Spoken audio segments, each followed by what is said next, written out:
Hello and welcome to Lyon, home of bridges, rivers, ducks, and a series of corridors built through private residences called tribules. But Tim's already shown you those, so let's go and look at something else. So let's say it's the 1800s and you want to go to church. You could go along to this church with, Christian church ruins from 150 AD. But there is also the much grander church at the top of the hill, and everybody knows that the top of the hill is closer to God. Now, you could walk up that hill, but this is the late 1800s. Surely you take a train. So how did Lyon come to have all of these funicular railways? Well, the first line opened in 1862 and linked Rue Terme and the Boulevard de la Croix-Rousse, and if you are a particularly pernickety person, that is slightly before the Metropolitan Railway opened in London. And therefore one could argue that this is the world's first underground mass transit system. This first line was deemed a success, so in 1891 a second line was opened and served the Bout de la Croix-Rousse. The third line opened in 1878, linking Saint-Jean to Saint-Just with an intermediate station at the Roman amphitheatre at Minimum. And finally, the fourth and fifth lines were opened in 1900, linking the Tour Métallique on the Fouvier Hill to Saint-Paul railway station, and the Basilica on the Fouvier with Saint-Jean. Unfortunately, it was about to take a downward turn for the Funicular Railways of Lyon. In 1937, the fourth line was closed. In 1968, the first line was converted to a road tunnel, and in the 1970s, the second line became part of Line C of the Lyon Metro. The lines were subsequently renamed, with the third line becoming F1 and the fifth line becoming F2.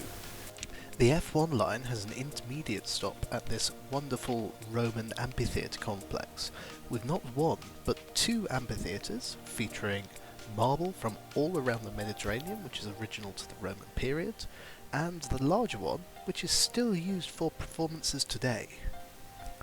It also goes to this rather uninspiring square. The stock used dates from the 1980s and is wonderfully unboxy in the sort of way that only 1980s trains can be. Between 1901 and 1958, this railway was actually a rack railway, and the carriages from that era are stored at the Amtoir collection in Paris. The central station also has a bridge which provides an interesting view of both trains departing exactly simultaneously. The F2 line features 1960s era but technically installed carriages which have been refurbished over time. Furthermore, embedded in the walls are local art exhibits. As you arrive at the top station, you can see the inclined platforms and the winding gear. The church at the top of the F2 line is available for tours and has a wonderful plaza with restaurants and phenomenal views of the entire city of Lyon. Maybe even of the Alps if you're lucky, and is just a short walk away from the Tour Métallique, a large metal tower constructed around the turn of the 20th century that used to have a restaurant at the top. I wonder where they got that idea from.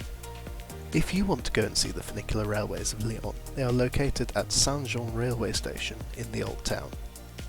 A single ticket will cost around €2 and a day ticket will cost around €6.50.